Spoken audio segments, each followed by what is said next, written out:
La vieille demeure gémissait lourdement sous le poids d'une nuit sans lune.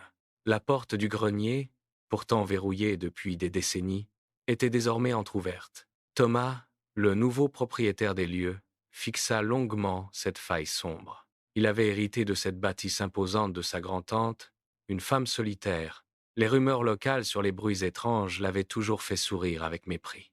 Jusqu'à présent, il ne croyait absolument pas aux histoires de fantômes. Mais, ce soir, le silence était devenu si oppressant qu'il semblait peser sur ses épaules. Thomas saisit nerveusement une lampe torche et commença l'ascension.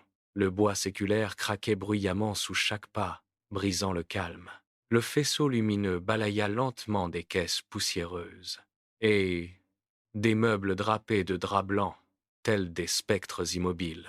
Des ombres allongées dansaient sur les murs décrépits. Au centre de la pièce, une boîte en bois massif apparut soudainement. Thomas ne l'avait jamais vue auparavant lors de ses précédentes visites. Il souleva le couvercle pesant avec précaution.